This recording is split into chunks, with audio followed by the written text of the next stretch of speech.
जय हिंद दोस्तों, स्वागत है चैनल के साथ आपके सामने मौजूद। यहाँ पर चलेंगे सबसे पहले बड़ी अपडेट में आपको बताएंगे। नागपुर के अंदर राहुल गांधी ने आरएसएस के गढ़ में की है लाखों लोगों की रैली। बताएंगे दोस्तों यहाँ रैली में राहुल गांधी ने कौन सा बड़ा मैसेज देश भर के नेताओं को दिया है और पार्टी के कार्यकर्ताओं को किस मिशन पर काम करने के लिए कहा गया है। दोस्तों जैसे ही नागपुर के अंदर कांग्रेस पार्टी की भव्य रैली हुई, वैसे ही प्रियंका गांधी के खिलाफ ईडी की चार्जशीट में नाम आ चुका है। दोस्तों बताएंगे क्या है पूरा मामला। इसी के साथ में आंध्र प्रदेश के अंदर कांग्रेस पार्टी नए फॉर्मूले के साथ एक बार फिर से मैदान में उतरने वाली है। बताएंगे कौन सा नया फॉर्मूला है। दोस्तों वहीं पर जनता दल यूनाइटेड की दिल्ली में बैठक से पहले तमाम तरीके के फैलाए जा रहे फेक न्यूज को लगा है तगड़ा झटका। बताएंगे आपको इंडिया गठबंधन और मजबूत होकर उभरा है। दोस्तों जनता दल यूनाइटेड ने सारे कयासों पर रोक लगा दी है। इसी के साथ में आपको बताएंगे नीतीश कुमार को लेकर भाजपा के नेता ने कर दी अभद्र टिप्पणी, यानी एनडीए में जाने के सारे स्कोप बंद कर दिए गए हैं। साथ साथ बताएंगे बीजेपी के किस विधायक के खिलाफ गैर जमानती वारंट जारी किया गया है। दोस्तों एक एक करके चलेंगे सभी बड़ी खबरों की तरफ, सारी बड़ी जानकारी आप तक पहुंचाएंगे। लेकिन उससे पहले अगर आप भी मानते हैं कि देश भर के अंदर दो विचारधाराओं की लड़ाई 2024 के चुनाव में होने जा रही है और इंडिया गठबंधन के पक्ष में जबरदस्त माहौल है, तो इस वीडियो को लाइक करके लाल बटन दबाकर चैनल को सब्सक्राइब करके बेल आइकन दबाकर कमेंट बॉक्स में जय हिंद जय भारत जरूर लिखेगा। चलते हैं सबसे पहले और बड़ी खबर की तरफ, जहां पर कांग्रेस पार्टी के नेता राहुल गांधी ने कहा कि भारतीय जनता पार्टी राजा महाराजा की तरह काम करती है। हर काम के लिए ऊपर के आदेश का पालन किया जाता है। कांग्रेस पार्टी में आम कार्यकर्ता की बात सारे बड़े नेता सुनते हैं। कांग्रेस पार्टी के नेता ने कहा कि लोगों को लग रहा है कि देश में सत्ता की लड़ाई चल रही है, लेकिन असलियत में ये विचारधारा की लड़ाई है। बीजेपी की विचारधारा राजाओं महाराजाओं वाली है। राहुल गांधी ने कहा कि बीजेपी में जो भी काम होता है उसके ऊपर से आदेश दिए जाते हैं, लेकिन कांग्रेस पार्टी के अंदर सारे फैसले लोग मिलकर लेते हैं। कांग्रेस पार्टी ये विचारधारा आगे की ओर ले जा रही है। देश के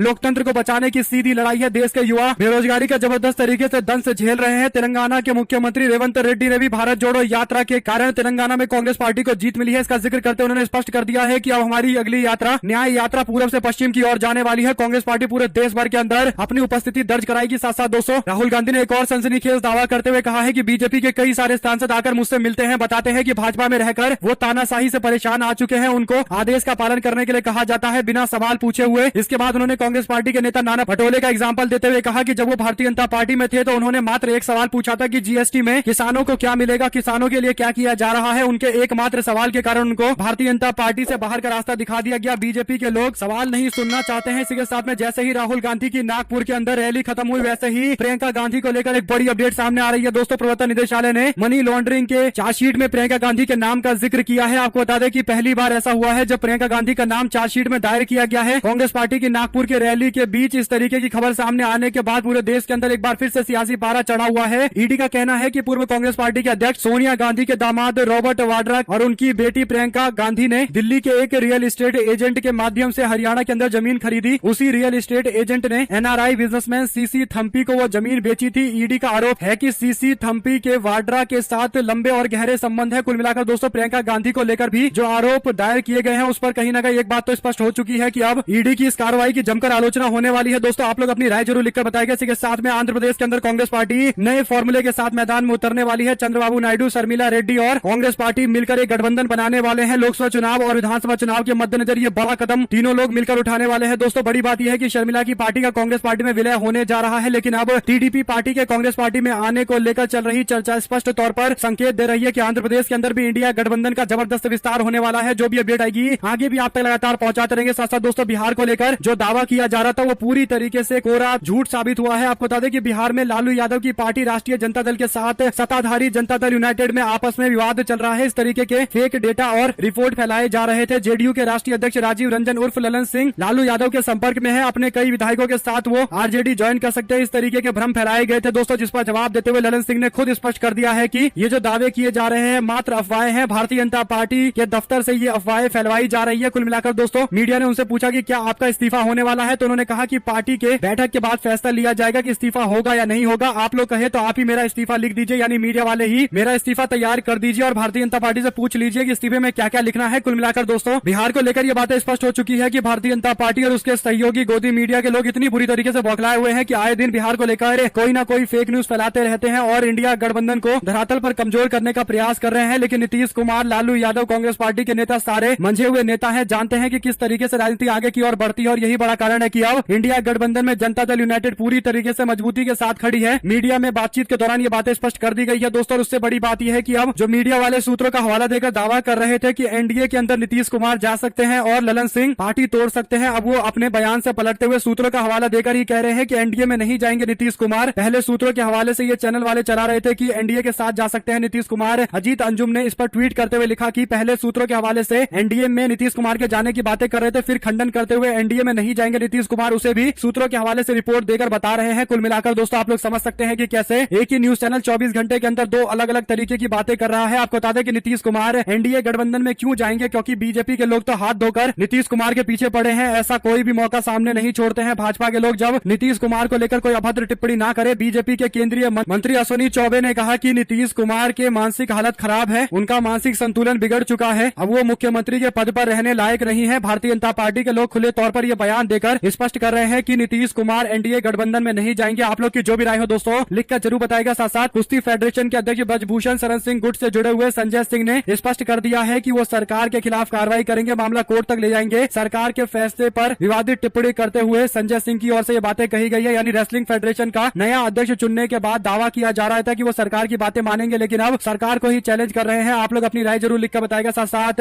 आम आदमी पार्टी को तगड़ा झटका लगा है। पार्टी के वरिष्ठ नेता निर्मल सिंह और उनकी बेटी आम आदमी पार्टी की हरियाणा इकाई से इस्तीफा देकर कांग्रेस पार्टी ज्वाइन करने जा रहे हैं। पूर्व मंत्री निर्मल सिंह और प्रदेश के उपाध्यक्ष चित्रा सरवारा ने पार्टी छोड़ने का ऐलान किया है। 5 जनवरी को कांग्रेस पार्टी ज्वाइन करेंगे। जो भी अपडेट आगे आएगी दोस्तों आप तक लगातार पहुंचाते रहेंगे, क्योंकि अपने आप में बड़ी खबर है। ऐसा इसलिए क्योंकि हरियाणा के अंदर लगातार कांग्रेस पार्टी का कुनबा बढ़ता जा रहा है। आम आदमी पार्टी के एक और वरिष्ठ नेता ने कांग्रेस पार्टी का दामन थाम के कांग्रेस पार्टी को और ज्यादा मजबूत कर दिया है लोकसभा चुनाव और आने वाले विधानसभा चुनाव के लिए। साथ साथ दोस्तों बीएसपी की महिला सांसद कभी भी बीजेपी में शामिल हो सकती है। बता दें आपको कि बीएसपी की लालगंज की सांसद को लेकर यह दावा किया जा रहा है। आने वाले दिनों के अंदर सारी बड़ी अपडेट आप तक पहुंचाते रहेंगे। साथ साथ अदालत में पेश न होने पर बुरी तरीके से फंस गए बीजेपी के विधायक नरेंद्र कुशवाहा। दरअसल दोस्तों मध्य प्रदेश के भिंड सीट से बीजेपी के विधायक नरेंद्र सिंह कुशवाहा के खिलाफ ग्वालियर के एमपी एमएलए कोर्ट ने गिरफ्तारी का वारंट जारी कर दिया है। अदालत में गैर मौजूदगी को लेकर यह वारंट जारी किया गया है। सरकार के एडवोकेट धर्मेंद्र शर्मा की ओर से दी गई जानकारी में बताया गया है कि साल 2015 में पंचायत चुनाव के समय वार्ड नंबर 6 जवासा से नरेंद्र सिंह कुशवाहा की पत्नी मिथिलेश कुशवाहा नामांकन दाखिल कर रही थी। इसी वार्ड से बाबूराम जामोर भी नामांकन दाखिल कर रहे थे। बाबूराम जामोर को नामांकन दाखिल करने से रोकने के लिए नरेंद्र कुशवाहा ने अपने 3 अन्य सहयोगियों के साथ मिलकर अगवा कर लिया था और मारपीट की थी। पूरे मामले पर अब कोर्ट में केस चल रहा है। दोस्तों उम्मीद की जा रही है कि जल्द गिरफ्तारी की जाएगी। आप लोग की जो भी राय हो लिखकर जरूर बताएगा। साथ साथ लोकसभा चुनाव से पहले चुनावी सगुफा छोड़ने जा रही है भारतीय जनता पार्टी। राहुल चौहान की ओर से दावा किया गया है कि जल्द कम हो सकते हैं पेट्रोल और डीजल के दाम। सूत्रों के मुताबिक 4 से 6 रुपए दाम कम हो सकते हैं। तेल कंपनियों को राहत देने पर विचार कर रही है सरकार। आज तक के पत्रकार की ओर से दिए गए इस जानकारी को सच माना जा सकता है दोस्तों, क्योंकि अब 2024 के चुनाव आने वाले हैं और अब तक जो जनता महंगाई की मार झेल रही है उसे थोड़ा राहत पहुंचाने के लिए इस तरीके के कार्य किए जाएंगे। लेकिन क्या जनता पिछले 5 साल की महंगाई को भूल पाएगी, ये बड़ा सवाल है। आप लोग कमेंट बॉक्स में अपनी राय जरूर लिखकर बताएगा। साथ साथ दोस्तों एक तरफ जनता दल यूनाइटेड में क्या होने वाला है इसे लेकर अटकलें चल रही है, तो दूसरी ओर चुनावी रणनीतिकार प्रशांत किशोर ने सीएम नीतीश कुमार को लेकर बड़ा बयान दिया है। बयान जारी करते प्रशांत किशोर ने कहा कि नीतीश कुमार को खुद नहीं मालूम है कि कहां और क्यों जाना है। पीके ने कहा कि बिहार के मुख्यमंत्री नीतीश कुमार के फिर से पलटी मारने यानी इंडिया गठबंधन से अलग होकर एनडीए में जाने की खूब चर्चा है। अफवाह यह भी है कि आने वाले दिनों के अंदर जेडीयू में बड़े संगठनात्मक बदलाव होने वाले हैं। इस पर जनसुराज के सूत्रधार प्रशांत किशोर ने आगे कहा कि नीतीश कुमार के राजनीतिक जीवन के ये अंतिम दौर चल रहे हैं। इतना जरूर कह सकता हूं कि लोकसभा चुनाव 2024 के पहले अब उनके पास कोई विकल्प नहीं है। उन्हें चुनाव में महागठबंधन के साथ ही चुनाव लड़ना पड़ेगा। बहुत बड़े बोझ बन गए हैं नीतीश कुमार। प्रशांत किशोर ने कहा कि नीतीश कुमार पलटी मारना नहीं चाहते, इसलिए पलटी मारने के बाद कोई लेने वाला भी तो कोई होना चाहिए। आज की तारीख में उनको लेने वाला कोई नहीं बचा है। नीतीश कुमार राजनेता और जनता दल यूनाइटेड के तौर पर बहुत बड़े बोझ बन गए हैं और जो भी बोझ को उठाने की कोशिश करेगा वो भी बोझ के तले दब जाएगा। आप लोग अपनी राय जरूर लिखकर बताइएगा दोस्तों। क्या नीतीश कुमार को लेकर इस तरीके की टिप्पणी से स्पष्ट हो चुका है कि भाजपा और उसको सपोर्ट करने वाले लोग बौखला गए हैं। साथ साथ प्रशांत भूषण की ओर से एक वीडियो जारी करते हुए बताया गया था कि कैसे ईवीएम से छेड़खानी की जा सकती है, बैलेट पेपर के रिजल्ट को बदला जा सकता है। ये डेमो दिखाया जा रहा है। इलेक्शन कमीशन ऑफ इंडिया को टैग करके इस पूरे मामले पर जवाब देने के लिए कहा जा रहा है दोस्तों। हालांकि इलेक्शन कमीशन ऑफ इंडिया की ओर से लगभग 48 घंटे बीतने के बावजूद अभी तक कोई कार्रवाई नहीं की गई है। इस पर समाजवादी पार्टी के प्रवक्ता आईपी सिंह बोले, कहा ईवीएम है तो मोदी सरकार है, ईवीएम है तो नागपुर की हुकूमत है। आप लोग कमेंट बॉक्स में अपनी राय जरूर लिखकर बताएगा। साथ साथ दोस्तों बीते दिन नेशनल एग्जीक्यूटिव की मीटिंग जेडीयू की हुई थी और इसे लेकर तस्वीरें सामने आ गई है दोस्तों। इसमें देखा जा सकता है कि नीतीश कुमार और ललन सिंह एक दूसरे के बगल में बैठे हुए हैं और यहाँ पर नीतीश कुमार की तस्वीर लगी हुई है जो साफ संकेत देती है कि नीतीश कुमार एक बड़े परिवर्तन की ओर आगे बढ़ रहे हैं। हो सकता है कि ललन सिंह को पद से हटाकर वो खुद जिम्मेदारी संभाल ले, क्योंकि जितने भी बैनर पोस्टर लगाए गए हैं राष्ट्रीय अध्यक्ष के तौर पर ललन सिंह की कोई तस्वीर नहीं है, बल्कि जहां तहां नीतीश कुमार की तस्वीर लगाई गई है। आज अंतिम फैसला हो जाएगा जनता दल यूनाइटेड को लेकर। जो भी अपडेट आएगी आप तक लगातार पहुंचाते रहेंगे दोस्तों। साथ साथ कांग्रेस पार्टी ने डिसाइड किया है कि कर्नाटका के अंदर लोकसभा के किस तरीके के नए समीकरण धरातल पर बन गए हैं इसका पता लगाया जाए और इसके लिए पार्टी ने कर्नाटका के अंदर सर्वे कराने का फैसला लिया है। कांग्रेस पार्टी के रणनीतिकार सुनील कानूगोलू की टीम को कहा गया है कि वो इस पूरे मामले पर सर्वे करें कि जनता दल सेकुलर और भारतीय जनता पार्टी के गठबंधन बनने के कारण राज्य के अंदर स्थिति किस तरीके से बदली है और कांग्रेस पार्टी नेशनल चीफ यानी मल्लिकार्जुन चाहते हैं कि कई सारे बड़े नेताओं को इस बार चुनावी मैदान में उतरना चाहिए। जो दावा किया जा रहा है उसके अनुसार कांग्रेस पार्टी के राष्ट्रीय अध्यक्ष मल्लिकार्जुन खड़गे 4 नौजवान मिनिस्टरों यानी मंत्रियों को चाहते हैं कि वो चुनावी मैदान में उतरे, लोकसभा की सीटों पर चुनाव लड़े और 6 सीनियर मंत्री लोकसभा के चुनाव के लिए मैदान में उतरे। देखते हैं कांग्रेस पार्टी क्या इस स्ट्रेटजी पर काम करेगी, क्योंकि जनता दल सेकुलर को जितनी सीटें दी जाएगी उतनी सीटों तो कांग्रेस पार्टी आराम से जीत सकती है। बाकी भारतीय जनता पार्टी की सीटों पर मजबूत कैंडिडेट उतारना पड़ेगा। अगर मिनिस्टर को मैदान में कांग्रेस पार्टी उतारती है तो कहीं ना कहीं इससे फायदा कांग्रेस पार्टी को जबरदस्त होने वाला है। आप लोग की जो भी राय हो लिखकर जरूर बताइए, क्योंकि कर्नाटक के अंदर कांग्रेस पार्टी को जबरदस्त रिजल्ट देना है। कांग्रेस पार्टी की सरकार राज्य में चल रही है। साथ साथ आपको बता दें कि राजस्थान के अंदर एलपीजी सब्सिडी को लेकर जयराम रमेश ने बड़ी टिप्पणी की। जयराम रमेश ने ट्वीट करते हुए लिखा कि हमें इसके लिए इंतजार करना होगा कि इसे लागू कब किया जाता है, लेकिन निस्संदेह अगर ये लागू किया जाता है तो एलपीजी के सिलेंडर 450 रुपए में जनता को मिलेगा और कांग्रेस पार्टी को इसका श्रेय मिलना चाहिए, क्योंकि कांग्रेस पार्टी के कार्यकर्ताओं के दबाव में ही राजस्थान के अंदर भारतीय जनता पार्टी अगर देगी तो 450 रुपए में सिलेंडर देगी, क्योंकि कांग्रेस पार्टी ने 500 रुपए का सिलेंडर देने का वादा किया था। कुल मिलाकर दोस्तों भारतीय जनता पार्टी के लोग कह रहे हैं कि जनवरी से योजना लागू कर दी जाएगी, लेकिन जब तक योजना लागू नहीं की गई तब तक कांग्रेस पार्टी के कार्यकर्ताओं को दबाव बनाए रखना है। आप लोग अपनी राय जरूर लिखकर बताएगा। साथ साथ दोस्तों 22 जनवरी को ऐसा नहीं है कि राम मंदिर का केवल पूजन होगा और उद्घाटन होगा, बल्कि इस दौरान प्रधानमंत्री मोदी के भाषण के भी इंतजाम किए जा रहे हैं। रवीश कुमार ने इस पर तंज कसते हुए कहा कि 22 जनवरी को केवल पूजन और उद्घाटन नहीं होगा बल्कि भाषण भी होगा। साथ साथ दोस्तों पश्चिम बंगाल के मुख्यमंत्री ममता बनर्जी ने भारतीय जनता पार्टी के नेता गृह मंत्री अमित शाह पर निशाना साधा है। अमित शाह पश्चिम बंगाल के दौरे पर आए थे। इस दौरान अमित शाह ने कहा था कि बंगाल के अंदर नागरिकता संशोधन कानून को लागू किया जाएगा। ममता बनर्जी ने इस पर निशाना साधते हुए कहा कि बीजेपी के लोग और अमित शाह का केवल एक ही काम है, जनता को गुमराह करने का। साथ ही उन्होंने ये भी कहा कि बीजेपी अपने राजनीतिक लाभ के लिए इसका इस्तेमाल कर रही है। पश्चिम बंगाल के 24 परगना के चकला के अंदर सार्वजनिक कार्यक्रम में ममता बनर्जी ने कहा कि मैंने राज्य के मंत्रियों को गांव का दौरा करके स्थानीय लोगों से बात करने के निर्देश दिए हैं। केंद्र सरकार ने हमारा फंड भी रोक दिया गया है, लेकिन हम राज्य के लिए अपना बेहतरीन प्रयास कर रहे हैं। इसके अलावा उन्होंने इंडिया गठबंधन को लेकर कहा कि इंडिया गठबंधन देश भर में बीजेपी से मुकाबला करेगा। पश्चिम बंगाल में इस लड़ाई का नेतृत्व टीएमसी करेगी, तृणमूल कांग्रेस के नेतृत्व में चुनाव लड़ा जाएगा। साथ साथ दोस्तों क्रिसमस का त्योहार कपूर फैमिली की ओर से मनाया गया, लेकिन इस दौरान जो वीडियो डाला गया है इस पर कपूर फैमिली के खिलाफ केस दर्ज किया गया है। हाल ही में वीडियो सोशल मीडिया पर डाला गया था। इसमें रणवीर कपूर केक के ऊपर शराब डाल के उसमें आग लगाते हुए दिखाई दे रहे हैं और इस दौरान एक्टर और परिवार के सारे सदस्य जय माता दी बोलते नजर आ रहे हैं। सोशल मीडिया पर वीडियो सामने आने के बाद एडवोकेट ने शिकायत दर्ज कराते हुए कहा है कि इससे उनकी भावना आहत हो गई है। कुल मिलाकर इस मामले पर देखते हैं रणवीर कपूर फैमिली की ओर से क्या कुछ कहा जाता है। दोस्तों साथ साथ कर्नाटक के deputy CM DK Shivakumar ने गुरुवार को कहा कि सरकार कन्नड़ भाषा के विवाद में किसी को भी कानून अपने हाथ में लेने की अनुमति नहीं दे सकती। बता दें कि कर्नाटक रक्षण वेदिके यानी नारायण गौड़ा गुट के कार्यकर्ताओं ने बेंगलुरु के अंदर दुकानों में कन्नड़ भाषा के साइन बोर्ड लगाने की मांग को लेकर जोरदार प्रदर्शन किया। इस दौरान कार्यकर्ताओं ने उन दुकानों में तोड़ फोड़ भी की जिस पर कन्नड़ भाषा साइन बोर्ड नहीं लगे हुए थे। इस पर deputy CM DK Shivakumar ने स्पष्ट कर दिया है कि सरकार आंखें नहीं मूंदेगी। अगर लॉ एंड ऑर्डर की स्थिति को खराब किया जाएगा, अगर तोड़फोड़ की जाएगी तो अपने तरीके से सरकार जवाब देगी। यानी कन्नड़ भाषा का समर्थन कांग्रेस पार्टी और राज्य सरकार करती है, लेकिन इसका मतलब ये नहीं कि तोड़फोड़ अलाउ कर दिया जाए। साथ साथ दोस्तों अगला चुनाव भारत के भविष्य के लिए काफी बड़ा चुनाव होने वाला है। क्या आप ऐसा देश बनाना चाहते हैं जो संविधान से चले और जहां धर्मों का सम्मान किया जाए, या आप एक ऐसा देश बनाना चाहते हैं जहां पर सिर्फ एक धर्म का दबदबा हो? इस बार के 2024 के चुनाव में ये तय होने वाला है। सैम पित्रोदा के बयान पर आप लोग अपनी राय जरूर स्पष्ट कीजिएगा। दोस्तों साथ साथ दिल्ली के अंदर एमसीडी के चुनाव हुए और उसके बाद कई बार बैठकें बुलाई गई। जितनी बार बैठकें बुलाई गई दिल्ली में ऐसा लगा कि एमसीडी राजनीति करने का अड्डा बन चुका है। दिल्ली के नगर निगम की सदन के बैठक के दौरान बीजेपी के पार्षदों ने अस्पतालों में नकली दवाइयों की सप्लाई का आरोप लगाते हुए दिल्ली सरकार के मंत्रियों के खिलाफ नारेबाजी की है और इस दौरान कथित घोटाले का आरोप लगाते हुए आम आदमी पार्टी सरकार के मंत्री सौरभ भारद्वाज के इस्तीफे की मांग की गई है। सदन के अंदर दूसरी तरफ से आम आदमी पार्टी के पार्षदों ने भी नारेबाजी करते हुए प्रधानमंत्री मोदी के खिलाफ जमकर बातें कही है। दोस्तों आप लोग अपनी राय जरूर लिखकर बताइएगा। साथ साथ भाजपा अनुसूचित मोर्चा के प्रदेश मंत्री निष्कासित कर दिए गए हैं। मोर्चा के जिला अध्यक्ष से आपस में बैठ चल रही थी। अल्मोड़ा जिले से ये बड़ी अपडेट आई है। उत्तर प्रदेश के अल्मोड़ा जिला अध्यक्ष वीरेंद्र कुमार आर्य ने मोर्चा के प्रदेश मंत्री नरेंद्र आगरी पर झूठे आरोप लगाकर व्यक्तिगत छवि धूमिल करने के आरोप लगाते हुए मोर्चा के प्रदेश अध्यक्ष को अपने पद से इस्तीफा भेज दिया है। जिला अध्यक्ष ने इस्तीफे में कहा था कि व्यक्तिगत और राजनीतिक द्वेष के कारण अनुसूचित मोर्चा के प्रदेश मंत्री नरेंद्र आगरी उन पर झूठे व निराधार आरोप लगा रहे हैं। कुल मिलाकर दोस्तों उत्तर प्रदेश के अंदर भारतीय जनता पार्टी के नेताओं में आपस में कलेश देखने को मिल रहा है और यही बड़ा कारण है कि बीजेपी अन्य पार्टियों के मुद्दे को उठाती रहती है ताकि उनके अपने कमजोरी को लोग ना देख पाए। साथ साथ कांग्रेस पार्टी संगठन में जान फूंकने के लिए 350 दिन के बाद एक बार फिर से पद यात्रा शुरू की जा रही है। कांग्रेस पार्टी ने इस पद यात्रा का नाम भारत न्याय यात्रा रखा है। पूर्वोत्तर के मणिपुर से शुरू होने वाली यात्रा महाराष्ट्र के मुंबई में आकर खत्म होने वाली है। 67 दिनों की इस पद यात्रा में राहुल गांधी 6200 किलोमीटर चलेंगे। कांग्रेस सूत्रों के मुताबिक राहुल गांधी की यात्रा पूरब से पश्चिम में 100 सीटों को कवर करेगी। कांग्रेस पार्टी सूत्रों के मुताबिक भारत जोड़ो यात्रा के दौरान राहुल गांधी और कार्यकर्ताओं ने पैदल यात्रा की थी, लेकिन इस पद यात्रा के दौरान हाईटेक बस का इस्तेमाल भी किया जाएगा। भारत जोड़ो यात्रा का थीम मोहब्बत और सबको एकजुट करने वाला था। न्याय यात्रा का थीम होगा सभी वर्गों को न्याय दिलाना। 3570 किलोमीटर की यात्रा राहुल गांधी ने भारत जोड़ो यात्रा को लेकर की थी, लेकिन इस बार 6200 किलोमीटर की यात्रा होने वाली है। CWC की सदस्य और उड़ीसा कांग्रेस की प्रभारी doctor Ajay Kumar AP news से बात करते हुए कहते हैं कि इस बार समय कम है और दूरी ज्यादा है, इसलिए यात्रा में कुछ फेरबदल किए गए हैं। पूर्वोत्तर के 4 राज्य पर विशेष तौर पर फोकस किया गया है। इसमें मणिपुर, मेघालय, नागालैंड और असम में बेहतरीन प्रदर्शन करने के लिए कांग्रेस पार्टी फोकस कर रही है। असम की 9 सीटें कांग्रेस पार्टी जीतना चाहती है। मेघालय, नागालैंड और मणिपुर की सीटें मिला दे तो लगभग 19 सीटें हैं, जहां पर पार्टी अपना परफॉर्मेंस अच्छा करना चाहती है। 2019 के चुनाव में पार्टी को इन 4 राज्यों के अंदर कुल मिलाकर मात्र 4 सीटें मिली थी। 11 सीटों पर दूसरे नंबर पर रहे और 3 सीटों पर मार्जिन 1 लाख से कम का था। अब उम्मीद की जा रही है कि राहुल गांधी की यात्रा के बाद कांग्रेस पार्टी 19 में से कम 10 सीटें जीतेगी, क्योंकि बीजेपी विरोध में लहर भी चल रही है। साथ साथ दोस्तों, आंध्र प्रदेश के अंदर जगन मोहन रेड्डी की पार्टी YSRCP में शामिल हो गए पूर्व क्रिकेटर अंबाती रायडू। जगन मोहन रेड्डी ने ज्वाइन कराई अपनी पार्टी। देखते हैं दोस्तों उनको क्या लोकसभा चुनाव में मैदान में उतारा जाएगा। जो भी अपडेट आएगी आप तक लगातार पहुंचाते रहेंगे। साथ साथ एक और बड़ी खबर पश्चिम बंगाल से सामने आई है। पश्चिम बंगाल के अंदर 2 विरोधी पार्टी यानी भारतीय जनता पार्टी और लेफ्ट फ्रंट ने एक साथ मिलकर तृणमूल कांग्रेस को तगड़ा झटका दिया है। यहाँ हैरान करने वाली सियासी घटनाक्रम हुई है दोस्तों। बीजेपी के विधायक शुभेंदु अधिकारी के गढ़ पूर्वी मिदनापुर के अंदर लोकसभा चुनाव से पहले पूर्वी मिदनापुर में समवाय समिति के चुनाव में लेफ्ट फ्रंट और बीजेपी एक साथ आ गई और तृणमूल कांग्रेस को हरा दिया। दोनों दलों की तरफ से आधिकारिक या घोषित गठबंधन नहीं हुआ, लेकिन इस छोटे से समवाय समिति के चुनाव में कुछ इस तरीके का नजारा देखने को मिला, जिससे लेकर कई सारे सवाल खड़े हो गए हैं। आपको बता दें कि कुल 63 सीटें थी, इसमें से 29 सीटों पर तृणमूल कांग्रेस को जीत मिला। भारतीय जनता पार्टी और वाम मोर्चा का मिलाकर कुल 34 सीटें थी। दोनों ने मिलकर आपस में समिति के अंदर अपनी सरकार बना ली है, जबकि तृणमूल कांग्रेस को यह तगड़ा झटका दिया गया है। दोस्तों बड़ी बात यह है कि क्या लेफ्ट पार्टी के लोग भी भारतीय जनता पार्टी के साथ पश्चिम बंगाल के अंदर आ रहे हैं और तृणमूल कांग्रेस को यह बातें समझनी चाहिए और लेफ्ट पार्टी और कांग्रेस पार्टी दोनों को इंडिया गठबंधन का पार्ट बनाना चाहिए, क्योंकि पश्चिम बंगाल में गठबंधन बनाना तृणमूल कांग्रेस की जिम्मेदारी है। उनको यह सुनिश्चित करना है कि विपक्ष के वोट ना बटे। इसके लिए दोनों पार्टियों को अच्छे खासे टिकट देना, सीट देना, ये जिम्मेदारी ममता बनर्जी की है। आने वाले दिनों के अंदर सारी बड़ी अपडेट आप तक लगातार पहुंचाते रहेंगे। आपकी जो भी राय हो दोस्तों लिखकर जरूर बताएगा। साथ साथ देश में होने वाले लोकसभा चुनाव को लेकर बीजेपी ने रणनीति बनाना शुरू कर दिया है। यूपी में इस बार पिछली बार से ज्यादा सीटें जीतने का लक्ष्य बना रही भारतीय जनता पार्टी मुस्लिम लोगों के बीच में एक कार्यक्रम लॉन्च करने जा रही है। शुक्रिया मोदी भाईजान, ये कार्यक्रम का नाम रखा गया है, जिसकी टैगलाइन होगी ना दूरी है ना खाई है, मोदी हमारा भाई है। पार्टी का अल्पसंख्यक मोर्चा 80 की 80 लोकसभा सीटों पर कार्यक्रम करेगा। दोस्तों हर सीट पर 1000 मुस्लिम महिलाओं को साथ में जोड़ने के प्रयास किए जा रहे हैं। कुल मिलाकर भारतीय जनता पार्टी अपनी योजनाओं के माध्यम से मुस्लिम समाज की महिलाओं को साथ में लाने का प्रयास कर रही है। चाहे 18 लाख आवास देने का मामला हो, उज्ज्वला योजना हो, प्रधानमंत्री गरीब कल्याण अन्न योजना हो, विवाह अनुदान योजना हो, इन सब योजनाओं को गिनवाकर अपने साथ में लाने का प्रयास करेंगे। लेकिन देश के अंदर जो सांप्रदायिक माहौल बना है, जो भड़काऊ बयानबाजी नेताओं की ओर से की जाती है, उसे कौन रुकवाएगा? ये जवाब बीजेपी को देना चाहिए लोगों के बीच में जाकर। साथ साथ दोस्तों शरद पवार बोले, कहा भाजपा राम मंदिर पर राजनीति कर रही है, मुझे कोई इन्विटेशन नहीं भेजा गया है। साथ साथ दोस्तों माधुरी दीक्षित के राजनीति में आने को लेकर चल रहे सवालों का जवाब उन्होंने खुद दिया। उन्होंने कहा कि हर चुनाव में मुझे जवाब देना पड़ता है, लेकिन चुनाव लड़ना मेरी महत्वाकांक्षा नहीं है, राजनीति मेरा जुनून नहीं है। मैं रचनात्मक कार्य करती हूँ। हर चुनाव मुझे कहीं न कहीं से मैदान में उतारा जाता है, लेकिन मुझे राजनीति में कोई दिलचस्पी नहीं है। माधुरी दीक्षित ने राजनीति में आने के सारे चर्चा पर विराम लगा दिया है। इससे पहले भी इसी तरीके के दावे किए जा रहे थे। साथ साथ दोस्तों आम आदमी पार्टी ने दावा किया है कि भारतीय जनता पार्टी के नेतृत्व वाली केंद्र सरकार ने 26 जनवरी को गणतंत्र दिवस यानी रिपब्लिक डे में दिल्ली और पंजाब को झांकी प्रदर्शित करने की अनुमति नहीं देने का फैसला लिया है। पार्टी मुख्यालय के अंदर प्रेस कॉन्फ्रेंस को संबोधित करते हुए आम आदमी पार्टी की प्रवक्ता प्रियंका कक्कड़ ने कहा कि गणतंत्र दिवस पर राजनीति कर रही है भारतीय जनता पार्टी। पंजाब और दिल्ली के झांकियों को मौका नहीं दिया जा रहा है, ये पूरी तरीके से राजनीति है। असम, उत्तर प्रदेश, उत्तराखंड जैसे बीजेपी शासित राज्यों को गणतंत्र दिवस पर परेड करने का मौका दिया जा रहा है। साथ साथ दोस्तों सतलुज यमुना लिंक यानी जो कनाल बनने वाला है, जिसका प्रोजेक्ट कई सालों से चल रहा है, पंजाब हरियाणा के बीच में विवाद का बड़ा कारण है, क्योंकि पंजाब से हरियाणा बार बार पानी मांगता है, लेकिन पंजाब की ओर से कहा जाता है कि उनके पास एक बूंद पानी नहीं है। सीएम भगवंत मान ने बैठक के दौरान कह दिया है कि उनके पास एक बूंद पानी नहीं है। मनोहर लाल खट्टर ने मीडिया से बात करते हुए कहा कि मान है कि मानता ही नहीं। कुल मिलाकर दोस्तों हरियाणा और पंजाब के बीच में SYL का एक बड़ा मुद्दा है। हरियाणा और पंजाब के किसान पानी की मांगे कर रहे हैं। पंजाब के पास 5 नदियों का एक समूह है, जहां से पानी की मांग लगातार हरियाणा करता आया है, लेकिन हरियाणा और पंजाब में कई सारे राजनीतिक मुद्दे हैं जो इस पानी विवाद के अंदर आ जाते हैं, और यही बड़ा कारण है कि ये मुद्दा आज तक सॉल्व नहीं हो पाया है, बल्कि राजनीति के लिए काफी ज्यादा बड़ा विषय माना जाता है। साथ साथ उत्तराखंड के मुख्यमंत्री पुष्कर धामी ने सोमवार को कहा कि राज्य के लिए समान नागरिक संहिता का मसौदा तैयार है। समिति जल्द ही राज्य सरकार को मसौदा सौंप देगी और इसके बाद कानून पास करा दिया जाएगा। धामी ने हरिद्वार में संतों की एक सभा को संबोधित करते हुए कहा कि UCC का मसौदा तैयार करने के लिए हमने विशेष